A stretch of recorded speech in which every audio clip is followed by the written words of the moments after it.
So the off season is officially started. We know the new league year doesn't begin till like March 18th or whatever it is, but we're still gonna have tons of Giants talk for you guys. Hello, everybody. Welcome back to another edition of the Giants Brawl podcast, brought to you by the Brawl Network. As always, I'm your host for this evening, Usaid Kosho. You can follow me on Twitter at Usaid Kosho. Go ahead and follow Mike Trainer on Twitter. That's at Mike Trainer MFT, and then follow Anthony Rivardo on Twitter as well, guys. There's news that's breaking. You can check his work out on Empire Sports Media, but follow Anthony at Anthony_Rivardo. And we're excited because if there's film to be broken down, we're probably going to break it down. But if we don't break it down, Bobby Skinner's going to do that for you. You can follow Bobby on Twitter at @BobbySkinner_. Bobby and the rest of the crew, what is going on, guys? Hey guys, glad to have you guys having me on. Looking forward to talking about some Giants and anything else that you guys want to cover. Awesome. Go. Good Super Bowl.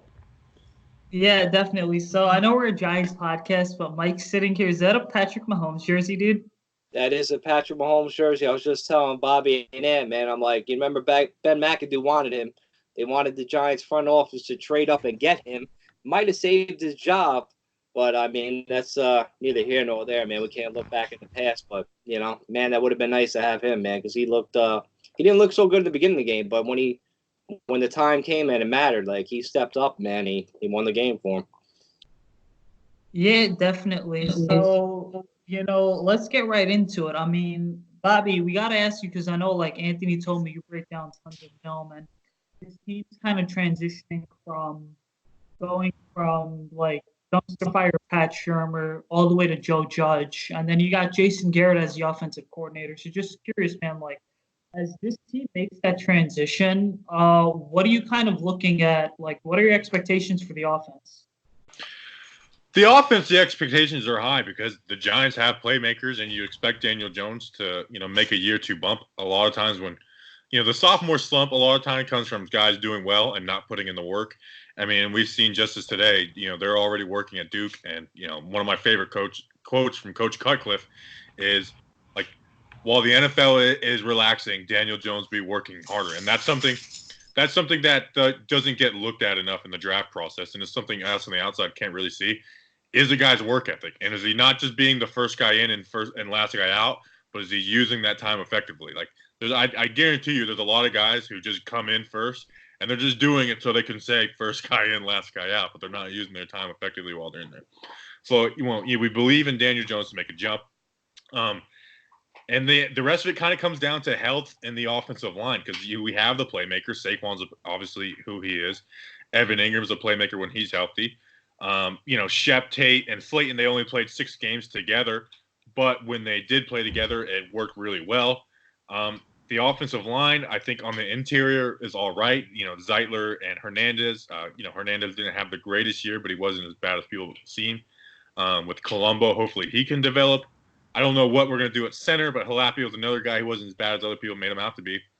The big question for the offense is the tackles. What happens with Solder? What happens with Remmers? Do they draft somebody? Do they go get somebody out in free agency? That really is the key to the Giants. And, I mean, Nate Solder was a big reason for the Giants, not putting up as many points as they could have. Now, obviously, Daniel Jones needs to hold on to the ball better. That's maybe his biggest flaw, or at least like the most visible flaw. But a lot of those were he's in his backswing and Nate Solder's guy just completely beat him on the outside, and it's a free swipe with the ball. So the tackle position really is the biggest difference maker for the Giants offense going into this offseason. And how do you think that they should upgrade that position? Do you think that they should draft someone earlier? Should they go in free agency? What do you think? Well, Jack Conklin is a guy a lot of people looked at him in free agency. Now, I went and watched 2 games, and I went and watched the first Jags game because I remember Mariota just getting lit up in that game. And then I watched the Chiefs preseason game. So I was like, okay, I want to see what he's doing against this playoff team. And I'm just not a big fan of Conklin. I think he benefited from that run-heavy offense where he wasn't having to do a lot of passes. But when he was forced to pass the ball, like the Titans were forced to pass the ball a lot, Conklin just wasn't that good. And we just I feel like it'd be Nate Solder 2.0, and it's a guy who doesn't even play left tackle. right now, draft process wise, I really like Andrew Thomas, the tackle out of Georgia. Whether it's through a trade back or they just pick, I'd be happy picking him just at 4. Him and Simmons are the two guys who are, if we're staying at 4, I'd be happy picking. I'm honestly blown away that people aren't as high on Andrew Thomas. Like, I remember he was the number 1 tackle going into the season, and going and watching his stuff, it's like there's really no flaws in his game. Whereas Willis from Alabama, there's flaws in his games. Worse from Iowa, Becton from Louisville. Like, those guys are all could be very good tackles, not that they won't. But Thomas is the one where it's like this, like nothing really worries me about this guy. I tell you, I think like if they draft Andrew Thomas, you plug him in a left tackle right away and you don't look back.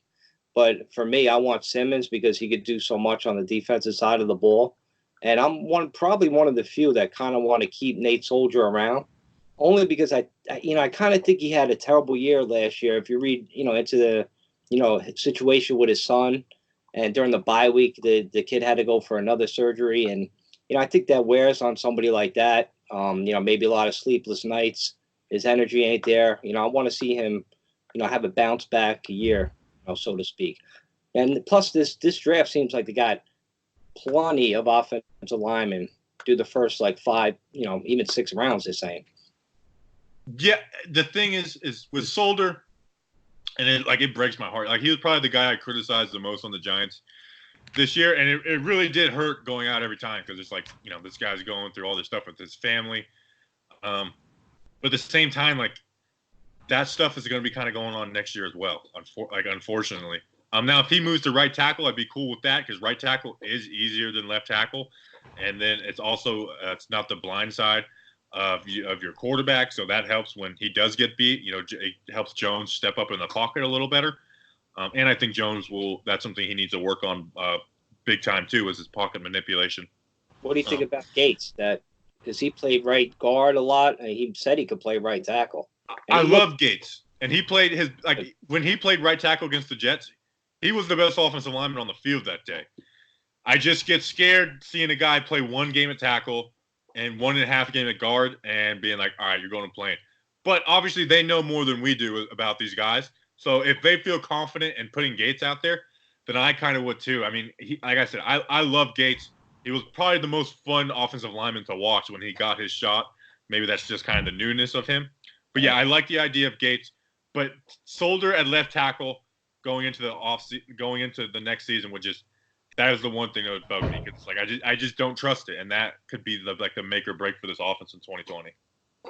So you mentioned Saquon earlier for just a moment, and I think so it's interesting because you're getting a guy in Joe Judge, and they use Sonny Michel heavily in 2018. I thought some of the usage dipped in 2019 in New England, and then you're getting Jason Garrett, who, let's be honest, right? This guy, Dak, was not the, life of the offense in Dallas. It was all Zeke, and they ran the offense primarily through Zeke. Bobby, do you see the Giants kind of doing that with Saquon? Because it's we know he's a workhorse. We know he's a top running back in this league. And I think, they need to kind of use Saquon in the same manner that, the Rams used Gurley a couple of years ago, or, Zeke in Dallas, like I just mentioned, where they're running the offense through him to kind of take the pressure off the quarterback? Yeah, so one thing I looked at when I went and looked at Garrett's offense, now I understand he wasn't calling the plays, but if they don't think that's that was his offense in Dallas. He wasn't calling the plays, but that is his offense. He wasn't just hands off, Kellen Moore, you got it. He was just as involved in creating that offense as Kellen Moore. They use motion and pre-snap shifts a ton, and that's something that kind of keeps defenses on their toes a little bit. That's something that Shanahan has used, McVay has used. Now, I do think defenses in the NFL are kind of catching up to that, is just ignore that a little more.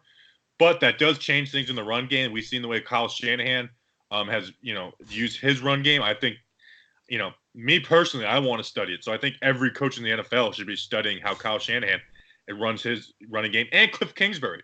When Cliff Kingsbury came in, I hate the Cliff Kingsbury hire. Everyone's like, oh, he's going to reinvent the passing game, and he's definitely done some things. But he's more creative in the run game than he is in the passing game. I remember, watching that stuff before the Cardinals game. So using a lot of motion and stuff like that. But as far as running outside, you really need a really good blocking tight end to do that. That's why the Vikings were able to do it with Kyle Rudolph, and you have to be able to respect the catching ability of him. So that's why Kyle Rudolph and the Vikings were able to run that outside zone with Dalvin Cook so much. That's why the 49ers were able to do it with George Kittle. And then the Cardinals did it. I'm not sure who their tight end was, but the Cardinals did do it. Those are the only 3 teams that I know of that really ran the ball outside effectively. The game of football is won between the run game is won between the tackles. I mean, you see Ezekiel, he runs up the middle. So a lot of it comes down to offensive line play. It's really simple. It's not like some deep take, but offensive line play is so important for a football team. It makes QBs and wide receivers look better than they are, and it makes running backs look better than they are. Yeah. So you mentioned the tight ends, the really good blocking tight ends, and obviously we have Evan Engram, who some think should just go out wide and play receiver, and we've also got Caden Smith on the roster, who showed pretty good potential as a blocker. But do you think that we can rely on either of those guys in 2020, or do you think that the Giants need to get a better blocking tight end out there? Caden Smith's blocking improved as the season went along. I remember doing a breakdown against him where he just manhandled. I think it was Zadarius Smith on the Packers. So it did get better as it went on. And Evan Engram, while he's not like some horrible blocker like people say, he's not a good blocker, and they kind of scheme where he's not the lead blocker, right? Like he's not like the key block in place. Evan Engram, I just don't see him ever at wide receiver, because then he loses his advantage of going against linebackers and safeties. I go back and forth on him. Could we trade him? Could we not? One, the injuries, but when he's out there, I mean, he's dynamic, and you don't want to take away weapons from your second-year QB and Daniel Jones. But if they were able to get some kind of trade for him, I wouldn't be mad. I don't expect Caden Smith to be like some amazing tight end, but he showed that he could be consistent, and it wasn't just one game against the Redskins. I mean, he had a pretty decent season playing in 6 games, and how that if you put dude on a 16-game rate, he was better than Jason Witten was last year. So I don't know how they attack that and how much Caden Smith improves as a blocker, because he's not on like a Kittle level, but I think that might be the trickiest spot for the Giants, because it's linebacker, you got to upgrade there. Offense tackles, you have to upgrade there. Tight end, it's you have this talent, but it's also not it's not a perfect fit either.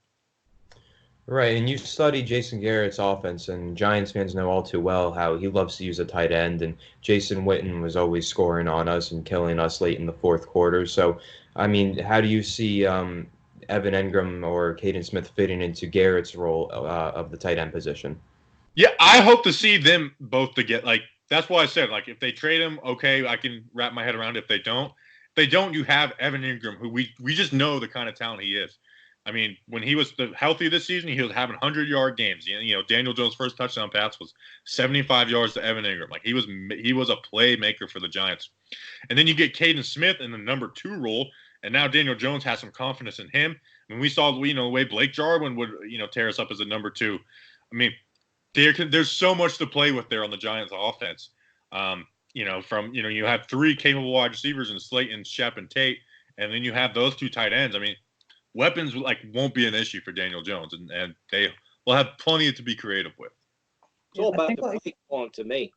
Sorry, sir. I mean, it's all about the play calling. I remember the first game when we had Barkley. This one, I'm really interested in Garrett's play calling, because the first play of the season last year, we had, the first drive, we had Barkley go right up the middle of the field for a nice little screen pass for 60 yards. And I don't remember seeing a lot of screens the rest of the year. I'm like, where was the creativity in this offense? That's why I'm looking forward to see Garrett, what he does with like you said, Bobby, all the weapons he has. I love the wide receivers. I don't want them to draft a wide receiver in the first round. I think they got guys capable of catching the ball. Yeah, I agree. No, definitely not wide receiver in the first round. I'm a big believer. People say, "Oh, you don't draft for need in the first early rounds." I think you do. Now you don't reach, but I think you do draft for need in the first round. And with me, 4th to 7th round, you take best player available. I kind of am opposite with some people on that, where the first 3 rounds you draft for need without reaching. and round 4 through 7. So if there's some wide receiver like they love, like say KJ Hill out of Ohio State, and he's there in the 4th round, go ahead, take it. Like, don't pass on a talent if you think he's the best guy on the board. So yeah, the offense, like I said, the offense I think has some pretty good weapons to work with.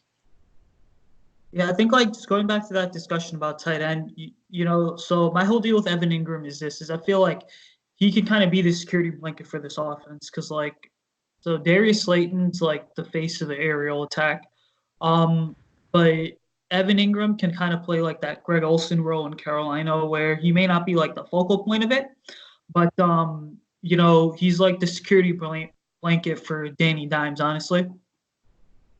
Yeah, I mean, and we've seen Daniel Jones used it at Duke with Caden Smith. I mean, there was games where Caden Smith had 6 catches for 24 yards. So I agree with you 100%.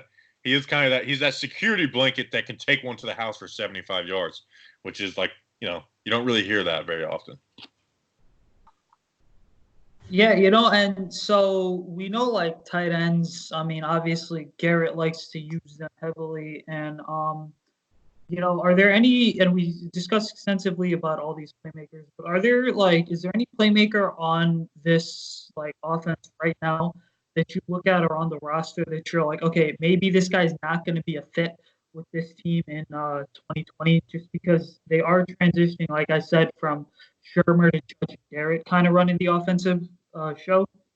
The only guy I would say is, we just got done praising him would be Evan Ingram. If they're like, listen, we need a guy who can be a solid blocker every play and someone we could trust blocking on the edge. That's the only guy. A lot of people thought Golden Tate wouldn't fit in with Jason Garrett. I disagree. Because there's in that Air Coryell, you have vertical routes, and that's that doesn't mean your best wide receiver has to be like the outside guy. Where Slayton, like a lot of his stuff was through the vertical game. So I see him fitting that role well. And then, on the other side, you can have Ingram deep. And we saw Tate make a lot of plays deep. Now, granted, they were contested without separation, but he made them. We know Shep can do that a little bit. You can even use Saquon in that role at times. So I think Tate fits. The only way I could say you move on from Tate is if you could get Amari Cooper for some like 2-year big money deal. Nothing long term, but if he wants like a 1-year prove it kind of deal. Because you can move, because it's not much of a pay increase because you can just move on from Tate because after the suspension, there's no dead cap. All right. Right, Yeah. and I even think that they could look to try and trade Golden Tate. I mean, I'm not sure what they could get for him, but if they could at least get something, I think it would be worth it. And Amari Cooper, I'm happy you brought him up because I would really love to see Jason Garrett try and bring him over from Dallas. Obviously, we saw the huge jump that he made going from the Raiders offense to the Cowboys offense. It was like night and day. His true powers got unleashed, and I think he would be an awesome fit in New York. And I think in that case, you might look at Darius Slayton as a number 2 receiver then, and I think that he's actually better in that role anyway. I don't really think Darius Slayton is a true number 1 receiver, but I think Amari Cooper definitely could be, and he could definitely be a superstar if the Giants manage to bring him over. Yeah, Cooper would be a great fit with Daniel Jones because Cooper's strength is his route running and timing, and if they want to have their wide receivers read their DBs, and I know people hated this with Kevin Gilbride, but I loved it because it translated to the playoffs when defenses are more keyed in, where, wide receivers like, oh, you see this coverage, you run an in or out. If they see this coverage, it's an out or a comeback or whatever. Cooper is smart enough to do that kind of stuff, and Daniel Jones is smart enough to be on the same pages as receivers. But to the point about Slayton can be in that Dez Bryant role without being the number 1 guy as well, too. So that's why I'm not like, oh, they have to move on from Tate or they have to put Shepard back in the slot. Because you can have your number 1 guy be in the slot, but it's just kind of more of of roles for me. So that's why I don't worry about Tate if they were to stay with him. I'm looking for Slayton to step up in year 2, man. I think he's going to have a big year. I'm talking about 15, 16, 17 touchdowns, Bobby. Yeah, and he played, and what's awesome is, I just did it today. The 6 games that those guys played together and seeing how they fared out. I mean, let me pull it up so don't get it wrong. So they played 6 games together, and I did that at a 16-game pace because people are like, oh, their 16-game paces aren't right. He would have been at 51 catches, 971 yards, and 11 touchdowns, which almost 1,000 yards on 51 catches is unreal in itself.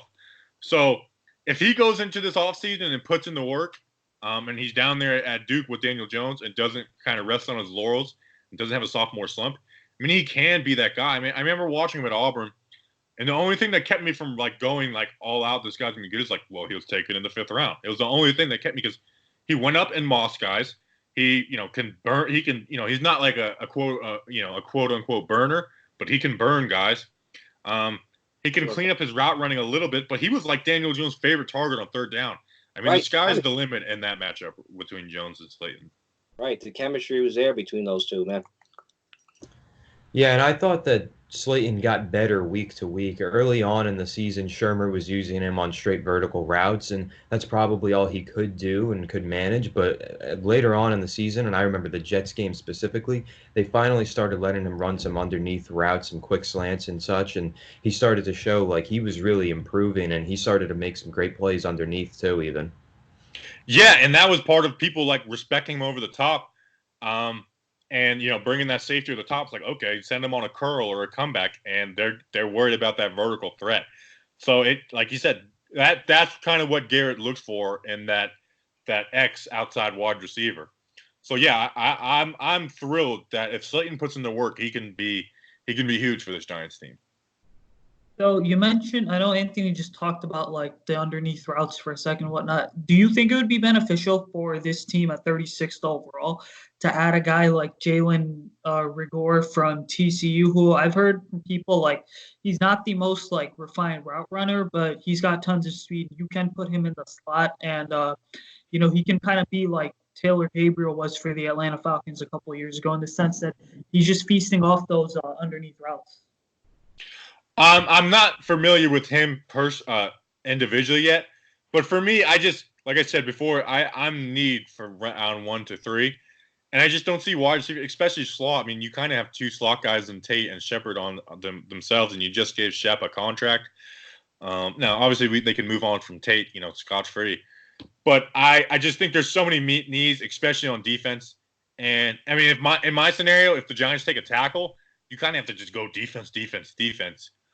So while there could be some great player, and he could be a great player for the Giants, and I wouldn't like bash a wide receiver in the 2nd round, I just for me personally, I don't see it as being an option. Gotcha. Go ahead, Anthony. Oh, I was going to say, you also mentioned earlier Daniel Jones on 3rd down, and I know on Twitter you recently broke down every single 3rd down play of Daniel Jones' season, and I just want to know what you learned from that experience of breaking that down. What you saw from Jones' strengths, weaknesses, and how he's going to translate into year 2. Yeah, and that's the kind of stuff I have the most fun doing is breaking down Daniel Jones. And I kind of cut my teeth, and gained a following from doing that from his Duke time. And I remember going through his 3rd downs at Duke and just getting so frustrated at the Duke. And I'm not a Duke fan. I kind of became a Duke fan throughout this whole process of watching so much Duke. And I was actually close to going there. Took an official visit with Coach Cutcliffe and everything. But they dropped so many damn passes. I mean, I would be getting mad. And I'm not just being like, oh, darn. Like, come on, catch the damn ball. Like, getting frustrated with him. Bobby, I've had so many Duke games, man. It frustrated me a lot more than you, pal. Every it seemed that way. I'm like, if you throw up a basketball, they probably catch that, but they weren't catching football. Unbelievable. And people they'd point to Daniel Jones' stats, and his completion percentage on 3rd down in his last year at Duke was 53%. When you count drops, it's 70%. And I put out a post today where it's like his completion percentage went up 10%. In the NFL. Is that because he just became like this different person overnight? It's like, no, because his real completion percentage went down 3%. It's just, he dealt with so many drops. And like I said, they were drops on 3rd down, and he had like 11 drops on his 20-plus yard passes. So like, it's just, he was killed by drops like I've never seen a 1st-round QB before. So on 3rd down, like I said, I was excited what I saw out of him. He completed 63% of his passes, 7.1 yards per attempt, which is a number that a lot of people look at. 10 touchdowns, 4 interceptions. Average distance was 3rd and 7.5, which is a little less than the league average, but close to the average. And I like what I saw. He moved the ball downfield. Being in 3rd and long wasn't something that hindered him, that it hindered Eli in the past couple of years. Yeah, and like even like running the ball, like there's 3rd and 11, 3rd and 13s where he would run the ball and get a first down. And with 16 years as Eli Manning, we love Eli Manning, but that just was never an option ever. So that changes things. He wasn't afraid to take chances and throw it up for his guys on the sideline, whether it's Slayton or Tate or anybody. He's got that ballsiness, and like that's what I'd much rather take a QB like Jones, who's got that ballsiness, and like, hey man, reel it in a little bit, than try and get a guy like Mariota where everything is the safe throw, and you're telling him like, hey man, you got to take a chance. And I think that is something that separates the greats from the guys who could be great. Is that just like that cold-bloodedness? Like I'm not built like that. If I threw an interception, no, I didn't play quarterback, but if I threw an interception, it would faze me. Whether I'd get mad, I don't know. With Jones, and we saw with Eli, and very few guys are like this. Even the greats aren't like this. Peyton, I don't think was like this. Guys like Favre were, though. Guys like Mahomes seems to be. Nothing phases them.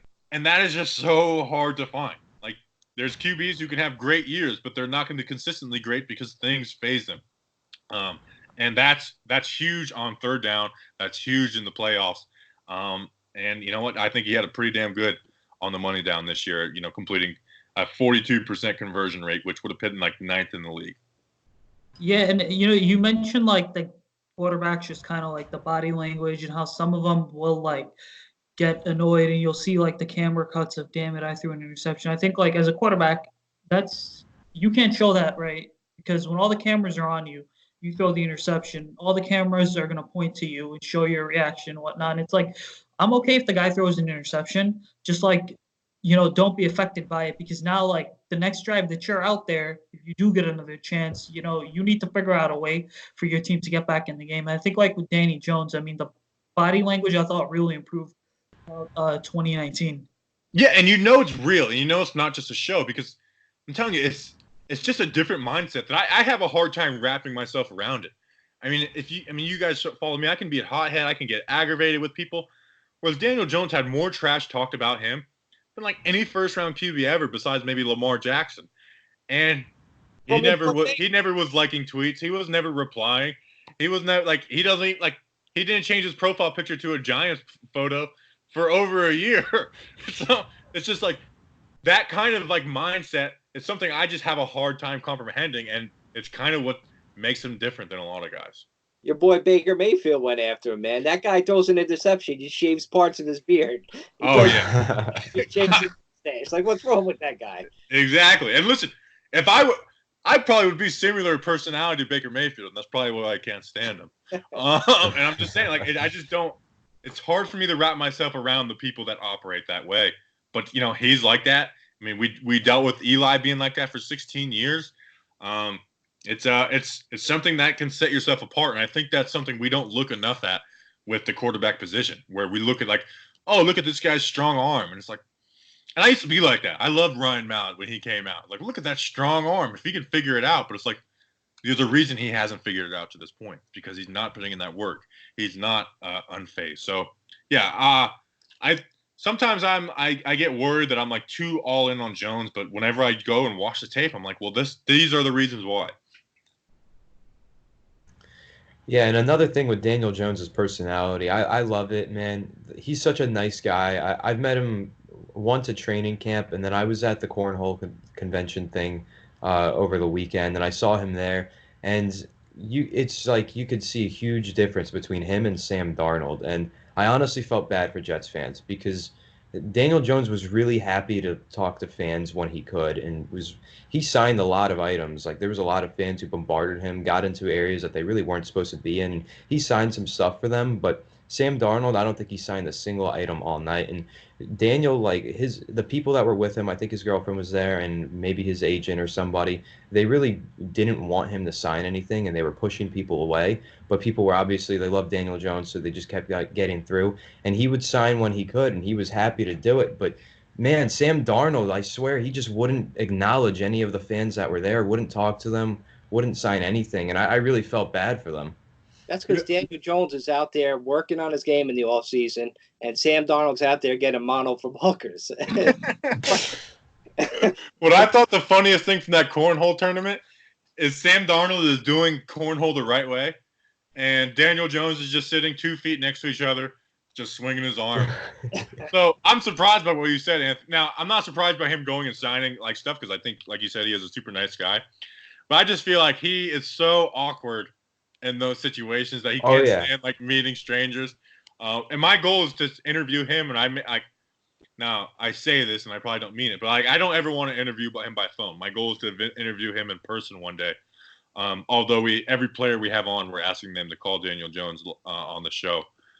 We had Kevin Zeitler on today. We asked him to call. He didn't like that question at all. Anyways, his personality, as you could tell, like they were asking him those questions, and he's like, you want me to say something bad about somebody? Like he just looks so uncomfortable, and it's like that is kind of what makes him different. Right, yeah, and you could see how awkward he was at that cornhole convention. You could tell he was a little bit uncomfortable, but he was still happy to see fans, and they did ask him a few pretty good questions. USA Today, like they asked him, what was the easiest defense you faced? And he stood there, and his cheeks got all red, and he was like, and he really didn't want to answer that question, but eventually he was like, I had a good game against the Redskins, so I guess them. And you could tell he just didn't want to talk bad about anybody, but it was he's a really funny guy. I mean, yeah, I love Danny Dimes, man. That guy, his personality is prime. Yeah, like I said, my goal is to like Bill Simmons style, like all right, dude, we're gonna hang out for a day, and then at the end of the day, we're gonna do an interview because I don't want to do some awkward like, what was your favorite moment? Like, no, I want to talk about real things and get you to open up a little bit without getting himself in trouble too. Right. His like, so Danny Dimes, I mean, he's just the type of guy where it's like he's gonna walk into a room and you'll probably see him, but he's just gonna sit there, you know. But like, you know that he could totally turn around and be the life of a party or something. Like that's just the way that I look at his personality. Yeah, and we saw that with when he was partying with Eli in Hoboken, but also part of that USA Today interview, they asked him, what's an awkward Eli Manning story you had? And he was like, well, I tried to get him to come out last night, but he didn't feel like partying or something like that. And that was a pretty funny story. So, yeah, he's definitely the life of the party. I mean, he's just a franchise quarterback to me, man. That's what he is. He's the QB and you know, the Friday Night Lights movie, Mike Winchell, whereas everybody else is partying, and they're like, come out there. And I was like, nope, I got to read my playbook. And they just drag him out, and then once he's out there, he has a good time. Exactly. All right, so I know we're at like the 33-minute mark almost. So, Bobby, you want to stick around for the rest of the show? I can keep rolling. I was supposed to do a video after this. We postponed it, so let's go. All right, awesome. So let's get into free agency, guys. So it's interesting. I saw on Spot Track the other day, the Giants, basically what it is they've got like $60 million cap space. Now, obviously, that's the projected number right now. For our listeners that don't know, they can obviously make a couple moves, like moving on from Solder and Ogletree should free up a good amount of money to them. And they can have close to $80 million. I mean, and Bobby, I know you haven't done like a ton of work in free agency so far, right? No, but I've done enough homework to say I do not want Alec Ogletree on the 2020 Giants, especially not as a starter. And Nate Solder, while I understand you can't just get rid of someone and like now all our problems are fixed. You have to fill that hole. I'm like I said before, I'm not confident with Nate Solder starting at left tackle week 1. Yeah, you know, so like one guy that's going to be one of my prime targets for this Giants team is going to be someone who was cut yesterday, or not cut yesterday, but the Falcons said they're not bringing him back. Like, I would love to take a chance on Vic Beasley as like a 1-year prove-it deal, because you're forgetting this guy was like a top 10 pick at one point, 7th overall. Yeah, I think 7th or 8th overall in 2015. And then on top of that, he's got like 37.5 sacks over like a 5-year period. And I think like the Giants team, I know Anthony, Mike, and we discussed last week taking Josh Uche from Michigan. He's a guy that lit up Mobile, Alabama at the Senior Bowl, and you need a pass rusher because you're probably not going to get Chase Young, bearing some crazy scenario that Anthony's talked about a million times of him potentially falling to the Giants at 4th overall. But I think he's going to end up going to Washington. But like I said, got to take a chance on Vic Beasley. Yeah, if you could get Vic Beasley on a prove-it deal, hell yeah. I mean, you take that chance. You pay him however much you want. I don't really care about like the amount of money. I care about the the years on the deal. So if you want to pay him $13 million for a year, might as well. We're not going to use every bit of cap space anyways. Like you said, like in 2016, he had 15 and a half sacks. The numbers have kind of went down each year or been around the same. Now he did have 8 sacks this past season in a contract year. So yeah, I would love to give a guy like him a chance. I want to bring Marcus Golden back. I like Marcus Golden. I think everyone likes Marcus Golden, but I think we all understand he's not like a max player. I think he's good for if you can get him on a decent deal. Yeah, so I don't know how they're going to go that pass rush market, whether it's Ngakoue out of Jacksonville, maybe Jadeveon Clowney. Although I just don't see that happening. I don't have any concrete reason why. I just don't see Clowney to the Giants being a thing. Yeah, if you can go out and get Beasley on a prove-it deal, I mean, do it. Do it as fast as you can. See, me personally, I kind of disagree. With Beasley, Uchi, any third-round pass rushing prospect, anything like that, I feel like we've done that a couple times now. Lorenzo Carter, O'Shane Ximines. Eventually, you got to get a big name, like a top dog, and stop just trying to go with this pass rush by committee approach almost. And I think you gotta shop towards the top of the market and not take any chances on prove-it deals. I think you got to go ahead. You got to get Yannick Ngakoue, or if you can get Clowney somehow, maybe him. Or even if you can pry Shaquille Barrett away from Tampa Bay, I think he's a better option too. Get someone who's really proven themselves and has shown long-term consistency and elite level of play. I think that's what the Giants need more than anything. Yeah, I need to watch Ngakoue because, obviously, you watch a Jags game here and there, and you see his stats. I'm like I said, if he is real deal, constant pressure, then I agree with you. Go out and get him. The only thing that's really stopped me from saying that is I'm just not 100% familiar with him. But yeah, if he's someone who has that ability, then I agree with you, Anthony. Go and get him. But I also think if you get him and you can get Vic Beasley on a 1-year prove-it deal, I mean, why not do both at the same time? I was thinking of it earlier, and I'm like, okay, so I know you have guys like Lorenzo Carter, Ximines is there too, but you need to beef the pass rushers up and add some competition. The reason being is because some of the best teams in the NFL, what they're doing now is it's like they have a deep pass rushing rotation. I mean, look, we see it in Chicago with guys like Leonard Floyd, Khalil Mack. They got a decent number 3 option in Aaron Lynch here in Chicago, but see it too in Denver. Like Vic Fangio's got a couple guys there, so you got to beef up the pass rushing competition. Now, personally, I will tell you guys, I would go over with Yannick Ngakoue over Jadeveon Clowney. And the reason being is because I've heard from people in the Texans organization, Clowney wants to be paid $23, $24 million a year. He wants to be paid like Aaron Donald and Khalil Mack. Personally, he's not in the same tier as Donald, Mack, or even Von Miller, right? And if you look at the injury history is also a concern. Plus, the Seahawks, I mean, they're probably going to end up paying him back. So Ngakoue is really your best got to be your number 1 target if you're Dave Gettleman in free agency, because this guy, look, he was a 3rd-round pick in 2016, and he played really well. In the 15 games that he started in 2019, I mean, he had 8 sacks, had 13 tackles for loss, and then 15 quarterback hits too. Yeah, I guess like you guys both said, if he is real deal and can be that guy, then yeah, you go out and pay him. He's been teasing us too with all his Giants posts on Instagram as well. Yeah, he has. And Clowney, I also read that he's looking to go to a contender if possible. And I mean, I don't think the Giants are anything close to being a contender. Well, look at the 49ers. No, I'm just kidding.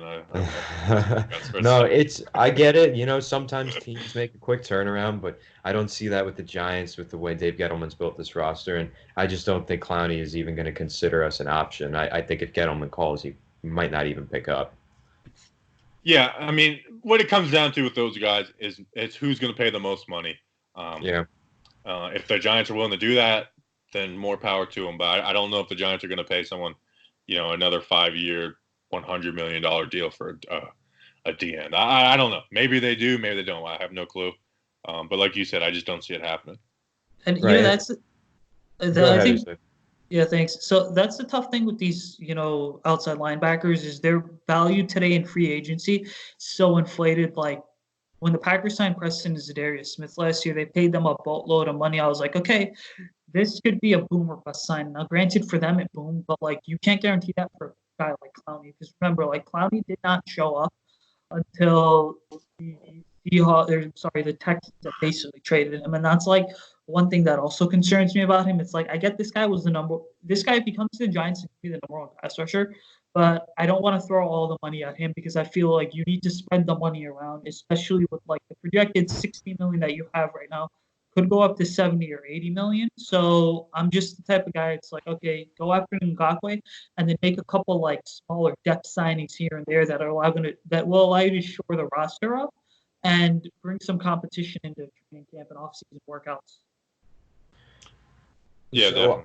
Yeah, I think, we've talked about the pass rushers and everything. We've said that they're the top targets. To me personally, the top target should be Byron Jones, cornerback / safety for the Cowboys. I think he's a perfect fit. I mean, there's so many question marks in the Giants secondary. You look at DeAndre Baker. I mean, what is he? He was a first-round pick. He really didn't start playing well for 12, 14 weeks into the season. He's finally had a good game. And Byron Jones, I mean, if you look at the Giants' last two big free agent signings at the cornerback position, first it was Dominique Rodgers-Cromartie, who ended up with something like 12 or 14 interceptions in his 3 years with us and was a second-team All-Pro. And then the other one was Janoris Jenkins, and albeit he did get cut this season, but he did have a really good, productive tenure with the Giants. It's more of a sure thing when you sign a big-name cornerback in free agency than it is with a defensive end like we saw with Olivier Vernon. Sometimes the production just doesn't match the cost, but when you get a good cornerback at free agency, I think it's more worth it. And Byron Jones, he's got the ability to cover tight ends, really big receivers. I think he's like a perfect fit for our defense. Yeah, I would like to see the Giants. Like I said, I'm on my disclaimer on free agent stuff. I haven't watched a ton of them, but Byron Jones, he seems to be a name I'd like to go after. And you know what? We spent a lot of draft capital on the corners last year, and then Sam Beal in the supplemental draft. That worth I don't want to draft another corner. I don't want to draft Okudah, even though he may be a great corner. Even though I haven't watched him yet either. But yeah, so I would love to get him out there. And DeAndre Baker, who I have a little more faith in him than other people, and I think the whole round pegs in the square holes thing. I think that'll benefit DeAndre Baker. I think most people I'm a little patient. I'm pretty patient with coaches. I couldn't stand Bettcher. I couldn't there's times where people called me a Shermer apologist, but Bettcher I just couldn't stand because it's you're not coaching to this talent. Anyways, he's gone. I don't know why I'm still mad about him. I think Baker will benefit from this new staff, kind of more than anybody on this defense. So yeah, I'd be cool with going and getting Byron Jones. Like you said, we've had success, signing corners. I know that's a different regime, but nonetheless, corners and free agency have worked out well. So yeah, Byron Jones is definitely someone I would get really excited about if the Giants come in free agency. I think. Oh, go ahead, Anthony. I'm happy that you mentioned the round pegs and square holes or whatever, because I think that DeAndre Baker, he's a man-to-man press cornerback, and way too often Bettcher was throwing him into zone defenses and having him line up 12 yards off the line of scrimmage. And it's my favorite part about Joe Judge is that quote that you mentioned, because I'm just really excited to see the schemes be built around the players rather than the players being plugged into a scheme that they don't necessarily fit. So that's why I'm really optimistic for the Giants' future, is that quote that you mentioned right there. Yeah, and it seemed like Bettcher in Arizona just copied and pasted what Todd Bowles did, left him with, and had all that talent and just ran the same thing. Because he was known for his aggressiveness in Arizona, but he just was not an aggressive coordinator. And I don't know. I feel like sometimes I was taking crazy pills in the season because people are like, well, you can't be aggressive when you don't have the secondary to trust. And I'm like, I feel like it's the exact opposite. Is you don't have the secondary to not be aggressive, where you're just letting teams pick apart. If you can go, you could. And Antoine Bethea is someone I liked, and because I thought he was going to play in the box like he did in Arizona, he didn't play one single snap in the box. They had a 36-year-old playing deep center field, and it was anytime we ran cover two, it's okay, let's just throw right between Alec Ogletree and Antoine Bethea. So it's it just didn't make any sense the way Bettcher did things. And when they actually were aggressive, it worked. So anyways, like I said, I need to stop getting mad about James Patrick. No pass rush, man. If you get no pass rush, these guys get wide open eventually. Yeah, exactly. It's frustrating watching that shit. And it's definitely like, so here's the thing, like I feel like a strong front seven, a strong front seven can end up really covering up some of the weaknesses you have in your secondary. And I felt like that was kind of the case that you had with Betcher in Arizona, because like he had a really good front seven there under Bruce Arians for a long time. I mean, I think Chandler Jones was there for a couple of years while Chandler Jones was there. I know they had Tyrann Mathieu on the back end, but like Betcher's just biggest issue was the fact that he was not utilizing any of the players to their strengths. And it was basically like, all right, dude, you're like trying to get fired at this point. Yeah, and I'm not like, because I call it Betcher, blitz more. I'm not like, oh, you have to blitz to be a good defense in the NFL. The 49ers blitzed the least in the NFL. That was because they were able to get there, rushing forward and playing that cover three. I mean, we saw the Giants with Tuck, OC, and Strahan and JPP. It's like, that one of the easiest jobs is being a coordinator when your four guys can get there, because then you can do all kinds of stuff in the secondary. Whereas when you have the talent or the lack thereof of talent that the Giants defense had, it's like you can't just let these quarterbacks sit there and pick you apart, because they're going to do it every single week. And, that's why I know all of us were super excited for Patrick Graham, because I know former players have come out that played for Patrick Graham, whether it was in Miami or New England. They're like, hey, look, this defense has a lot of moving parts to it, but it's just super easy to understand. And I think so Graham kind of not necessarily simplifying the scheme down, but like running a super simple scheme that at a first glance, maybe you're like, okay, what the hell's going on here? This super simple scheme is really going to help these younger guys get acclimated to the defense real quick. And I really think as the offense kind of develops under Garrett, the defense is going to be the strong suit for the Giants in the first half of the game. See, I'm worried about the defense, and I'm worried about Patrick Graham is the one, like the position coaches, it's hard to judge. You don't know much. You can talk to people who, like if the Jerome Henderson, the DB coach from the Falcons, you can talk to people who cover the Falcons, but it's hard to know until you see it for yourself. Graham worries me a little bit because his 1 year defensive coordinator was with the Dolphins. Now, I get they didn't have the talent, but you know what? Like, their points per game, they gave up more in the second half. So I worry about Patrick Graham. He ran a lot. He didn't blitz a ton.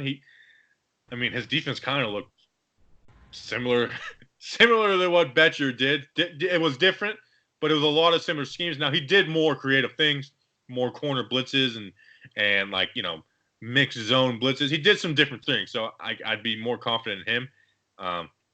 But yeah, I'm not super confident. And plus the fact that we just don't really have the horses on the defense. I mean, there's guys to be excited about. People who were saying there's nobody to be excited on this defense. Dexter Lawrence, you can be excited about. Jabril Peppers, he played awesome last year. Like, it sucked not getting to see him the last few games. He played awesome. Baker, we'll see what happens year one to year two. I think corner is the hardest position to play your rookie year. It used to be QB. I really think it's corner now. Love, it's someone we saw do some things. I'm not like banking on him, but he's got talent. So there is some guys to be excited about. Especially Dalvin Tomlinson had his best season by far. I mean, he had highlight plays every week, which going into this year, it's like, where does he fit on this team? So there's guys to be excited about on this defense, but as a whole, the defense, I'm scared that they're going to do similar things than they did last year. Obviously there's a whole offseason to go though too. Yeah, and Patrick Graham, I think the reason I'm actually kind of excited for that hiring is because when you listen to Patrick Graham talk, I mean, obviously we know he went to an Ivy League school. He's a smart guy. But when he was talking about it, his morals, his principles were right in line with Joe Judge, where he was saying week to week, my scheme is going to change. And he said sometimes in Miami, he was running 5-2, 4-3, 3-4, 6 defensive linemen, 2 defensive linemen, everything he possibly could, whatever he thought just gave them the best chance to win in that moment. And that's something I like. He's really multiple. He can change his scheme into 10 different ways, and I think that's really, when you've got the versatility and you're just seeing how your players play best and you're making the scheme built around them, that's when your team really flourishes. Yeah, and the things he says, like you said, I get excited about. Now, I could be very ignorant on this because I watched I rewatched the Giants game when they got Graham, and I watched the Bengals game, and it just didn't look like a lot of multiple to me. It looked like safety in the box. They were always going to match the amount of people in the box as there was blockers, with a lot of single high safety. Now, granted, we won't have Antoine Bethea playing deep safety. Like I'm fine playing that role, like that kind of defense. But what was frustrating with Betcher is like, you got a guy playing deep safety who made it to the sideline one time. And I'm not exaggerating. He made it to the sideline on a pass one time. And I think it was like in the end. I think it might have been the Miami game. So that scheme can work, but not when you have Antoine Bethea, who should be in the box at this point of his career, playing center field. So yeah, I'm being hesitant with Graham. I'm not like saying I don't like him or distrust him. For me, he's just Jason Garrett. We kind of know what we're getting. Joe Judge, even though he's extremely unproven, we could kind of get a grasp of what he's about. He's kind of Belichickian in some ways. Now, does that translate? We don't know. But Graham is the one that he's the one I'm the most hesitant on. So, would you, just curious, would you be more, like, seems like you're kind of more sold, like, on between the offensive and defensive coordinator. You would kind of say, Bobby, that, like, you think Garrett's, like, the most proven guy in the room to kind of challenge Joe Judge? Because when Joe Judge is like, hey, let's go ahead and do this, or he suggests it, Garrett's going to kind of get his input in there because he's obviously, like, he's played multiple roles. Like, Garrett's got tons of NFL experience right now. Yeah, I mean, I don't – now, I know that, a lot of things that a talking point was like, oh, he's got to get guys in there with head coaching experience. And granted, he did that with Garrett, Brett Bielema, Dooley, who's an assistant. He was a head coach for Tennessee, and I think Vandy maybe. And there's one other guy who had head coaching experience that I'm missing. Freddie Kitchens. Freddie Kitchens. There you go. Mm-hmm. Now I get that, but I also don't think they're going to be going to him like, no, you have to do this. Now coaches challenge each other, and that's all good and well. But like, I'm a Nets fan, and I remember when Jason Kidd became the head coach, and they're like, we're going to make Lawrence Frank the highest paid assistant. And then after a month and a half, Lawrence Frank was the highest paid guy to cut up film because he was trying to be the head coach, and Kidd's like, dude, you're not the head coach. So I don't see Garrett, especially with Garrett's personality and Kitchen's familiarity with Judge from back in Mississippi State days. I don't see there being like a power struggle. I think Joe Judge will be in charge, and that'll be like well known. But obviously Garrett's going to have like the biggest impact on the offense. I can't remember what your question was. I went on a rabbit trail. Oh no, you're good. You actually kind of answered it there, but I think it's an interesting season for the Giants because it's going to be an interesting 2020 season for the Giants because I mentioned this on the podcast last week. You didn't expect this team to be very competitive in 2019. Do you expect them to be very competitive in 2020? Like kind of 50-50 split on that. I think a lot of that is going to go up. That opinion or that question is really going to be answered over the next couple of months here, just depending on what they do in free agency, what they do in the NFL draft in terms of building around Daniel Jones. And then when this team does open up training camp in late July, early August, it's going to be like, all right, so how has Daniel Jones really improved? Because like you tweeted out today, Bobby, he's really been putting in work this offseason. So the 2020 Giants, I think, like, they're going to be unknowns. Like, they're unknowns right now, but I think it's a good type of unknown. Yeah, I'm not going to say I expect them to compete really, like as far as like, oh, be a playoff team.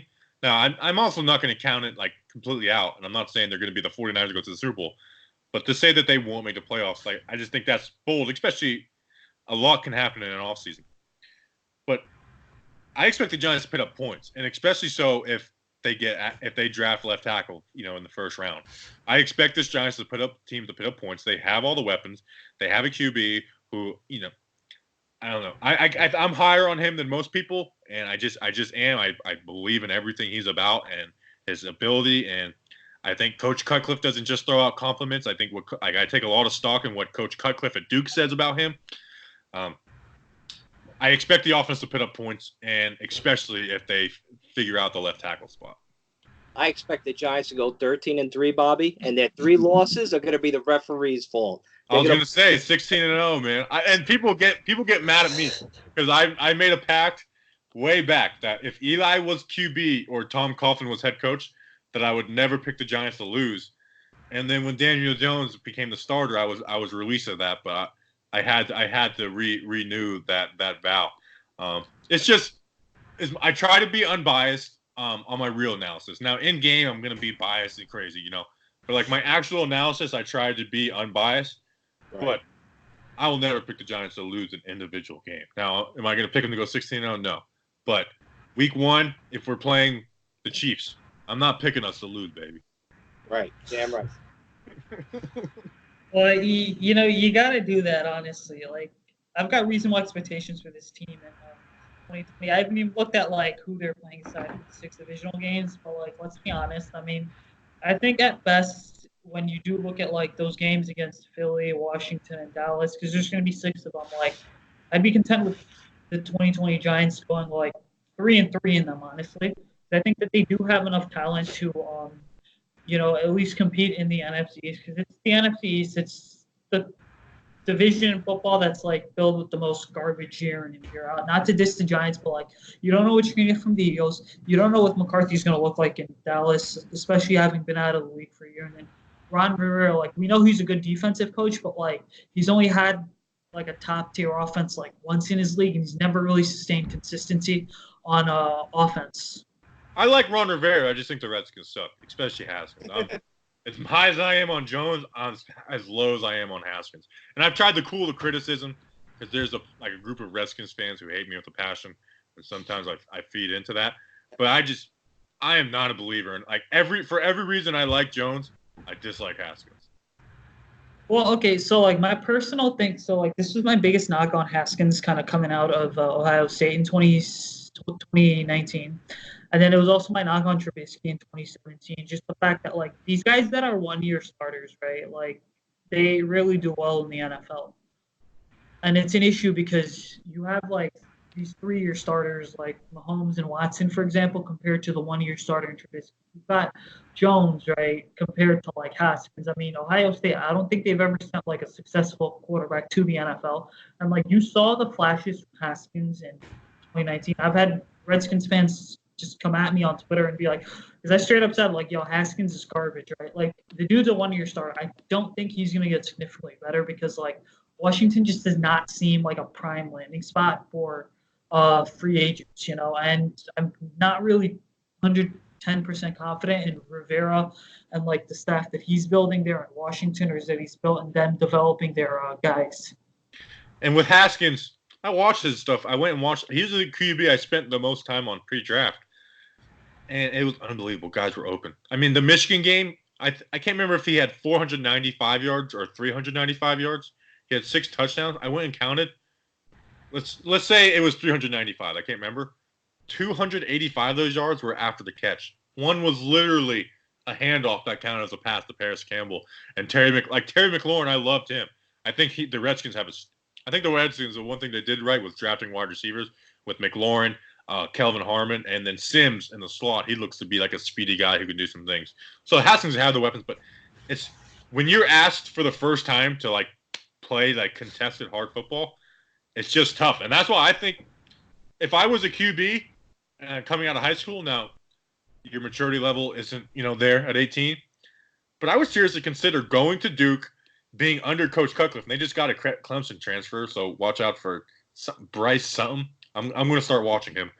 But I would go, listen, you're not going to win a Heisman. You're not going to win a championship. You're not even going to win a conference championship. You're going to struggle. You're going to get your ass beat. But my gosh, you are going to learn how to play NFL football. And that's a thing that Jones had, that Haskins never had, that Kyler, who I like, never had, that you played like real football. You dealt with drops. You dealt with pressure in your face like crazy. Where Haskins, I mean, my man had all day to throw. He didn't have to read a defense on, maybe 2% of his plays. Right, he's playing with NFL players all around, man, that Ohio State team. Of course, he had the weapons, like you said. I mean, it's misguided information when you're drafting a guy coming from that program to play quarterback in the NFL. Right, so.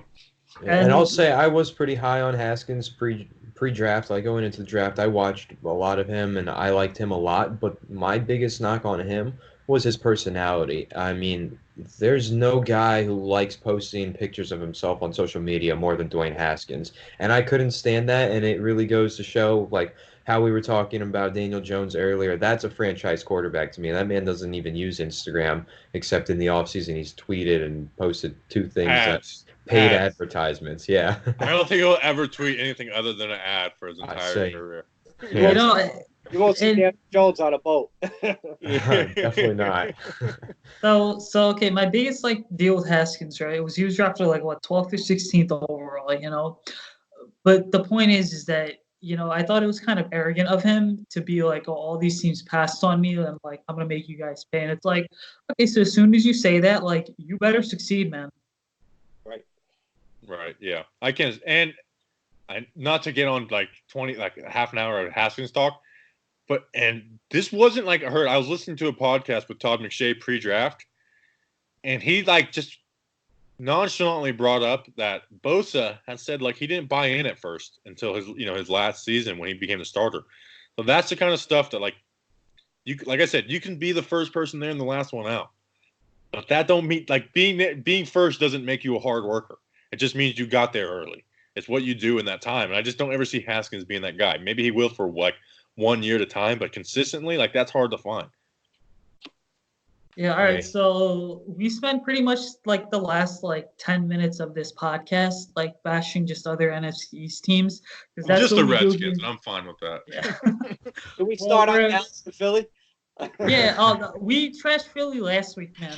That's right. It's true. And- I will say, as much as Giants fans get like they actually get mad. They call me a Philly fan when I say this. I love that Philly fans are just nuts kind of people. I love that. I think they should embrace it more. Now I hate the Eagles. I hate the Eagles 100%. But I'm not gonna lie. When they won that Super Bowl, I kind of enjoyed watching their videos of just going absolutely nuts. I just love the chaos, even though I hate the Eagles. Bobby, Oh, they had man. a kid eating horse shit in the middle. I love Yeah. it. Now, would I ever want to do that? Disgusting, man. But to watch how dumb and crazy those people are, I think it's like some of the funniest stuff in the world. Just now, maybe that might be the Florida man inside of me. I think that's what it is. But yeah, I can't stand the Eagles. And if I lived in Philly, I probably would have a different opinion on the people too. Anyways, y'all, we've hit that 1 hour mark. Let's get out of here, guys. So anyway, Bobby, I know you do a hell of a lot of work. So where can people find you?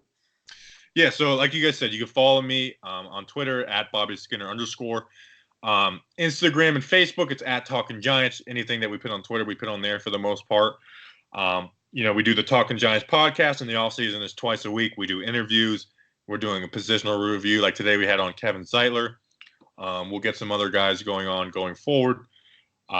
We put a lot of work into that. And, anything we do, the work we put into stuff on Twitter, it translates to the podcast. And, I've been interacting with Anthony for, close to a year now. So we know each other. So yeah, just follow me on our socials. And eventually if you like what we do, you'll like me.